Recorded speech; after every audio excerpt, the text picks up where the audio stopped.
बाप और बेटी का रिश्ता।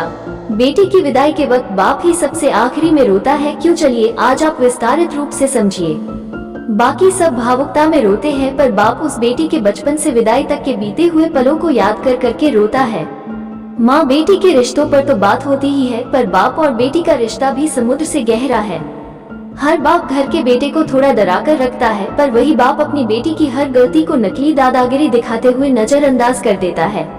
बेटे ने कुछ मांगा तो एक बार डांट देता है, पर अगर बिटिया ने धीरे से भी कुछ मांगा तो बाप को सुनाई दे जाता है और जेब में रुपया हो या न हो पर बेटी की इच्छा पूरी कर देता है। दुनिया उस बाप का सब कुछ लूट ले तो भी वो हार नहीं मानता, पर अपनी बेटी के आंख के आंसू देखकर खुद अंदर से बिखर जाए उसे बाप कहते हैं। और बेटी भी जब घर में रहती है तो उसे हर बात में बाप का घमंड होता है। किसी ने कुछ कहा नहीं कि वो बेटी तपाक से बोलती है, पापा को आने दे फिर बताती हूँ। बेटी घर में रहती तो माँ के आंचल में है, पर बेटी की हिम्मत उसका बाप रहता है।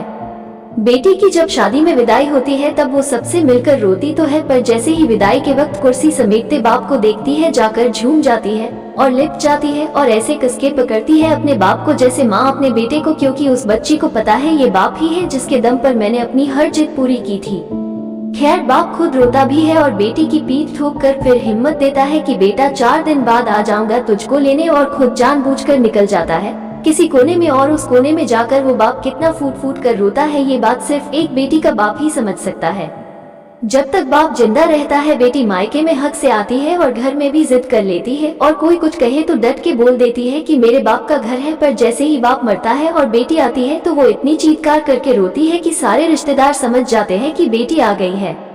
और वो बेटी उस दिन अपनी हिम्मत हार जाती है, क्योंकि उस दिन उसका बाप ही नहीं उसकी वो हिम्मत भी मर जाती है। आगे लिखने की हिम्मत नहीं है, बस इतना ही कहना चाहती हूँ कि बाप के लिए बेटी उसकी जिंदगी होती है, पर वो कभी बोलता नहीं, और बेटी के लिए बाप दुनिया की सबसे बड़ी हिम्मत और घमंड होता है, पर बेटी भी यह बात कभी किसी को बोलती नहीं है। बाप बेटी का प्रेम समुद्र से भी गहरा है।